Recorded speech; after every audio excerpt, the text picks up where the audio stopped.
Hi guys, so today guys, I want to show you on how to replace the battery of the remote key of the Hyundai Kona 2021. So kailangan na namin palitan yung battery ng remote key kasi kapag hindi namin palitan guys, ayaw niya mag-start ng car at ayaw saka ayaw niya mag-start at saka kapag inopen namin yung car, nagtumutunog na siya, nag-a-alarm. So naisip ko kung ano yung problema niya. So ang akala ko battery ng car. So ang problem pala is yung remote key na may battery ito sa loob. So ito nga yung old battery niya guys. So pinalitan na namin kanina.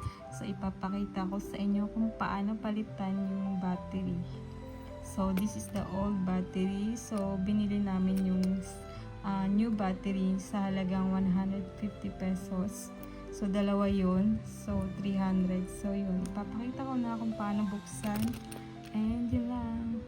Ito guys. So ngayon guys, bubuksan na namin yung remote key para mapalitan na ng bagong battery para ma-open na namin yung car at saka mapa-under na namin. So kanina guys, hindi ko na pinakita yung kung umandar yung car, binuksan ko lang kung naging okay siya. So umandar talaga siya guys, and akala ko talaga yung battery ng car yung may problem. So ayan, binuksan niya guys. So nakita nyo naman kung paano magbukas. At saka gumamit lang kayo ng screwdriver or any small object na pwedeng pangbukas ng remote key. Pwede nyong gamitin. Kahit yung yung mga matutulis na kailangan kailangan hindi din masira yung remote key. And yun lang, and thank you for watching, and bye bye. Rolling slow, yeah, the sun's sinking low.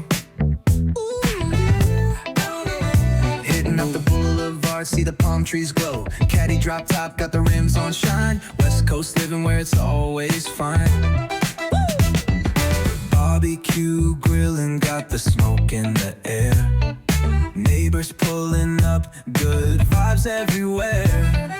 Talk box singing, let the synthesizer play.